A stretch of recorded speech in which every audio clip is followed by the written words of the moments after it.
بسم اللہ الرحمن الرحیم نحمدہ و نصلی علی رسولہ الکریم اما بعد۔ مقصد 4 حروف کا لفظ ہے مقصد۔ میم کاف صاد دال مقصد۔ اس کے مطلب کو اور اس کی اہمیت کو اگر ہم سمجھ جائیں تو ہماری زندگی بدل جائے۔ اس کے مطلب کو اور اس کی اہمیت کو اگر سمجھ جائے تو ہدایت کے سارے دروازے ہمارے واسطے کھل جائے۔ اللہ کے واسطے بات کو سمجھو، کسی سے بھی پوچھنے کی ضرورت نہیں ہے، صرف اپنے آپ سے پوچھو کہ ہمارے دنیا میں آنے کا کیا مقصد ہے۔ مقصد کیا ہے؟ اپنے آپ سے پوچھو کہ ہمارا مقصد کیا ہے۔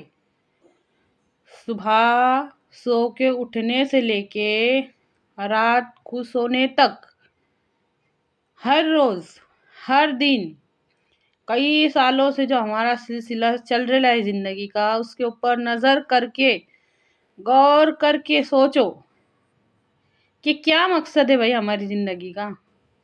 کوئی مقصد ہے بھی کیا نہیں ہے؟ 4 حروف کا جو لفظ ہے، صرف اور صرف 4 حروف کا، اس میں غور کرو۔ اور مقصد کے الٹ ایک زندگی رہتی بے مقصد۔ ہم کیسے بے مقصد زندگی گزار رہے ہیں؟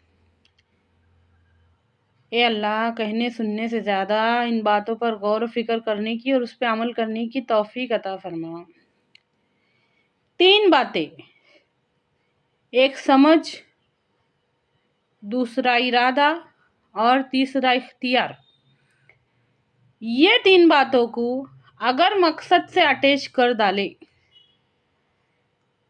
نمبر 1 سمجھ، ارادہ اور اختیار، ان تینوں باتوں کو اگر ہم نے مقصد سے اٹیچ کر ڈالے تو ہماری زندگی بن جائے۔ قرآن پاک میں اللہ تعالیٰ ارشاد فرماتے ہیں، مقصد کے بارے میں آیت ہے، اچھی طرح سے سمجھو اس بات۔ سورہ ملک میں ہم ہی نے موت اور زندگی بنائی تاکہ تم کو آزمائے کہ کون کس سے بہتر عمل کر کے آتا ہے۔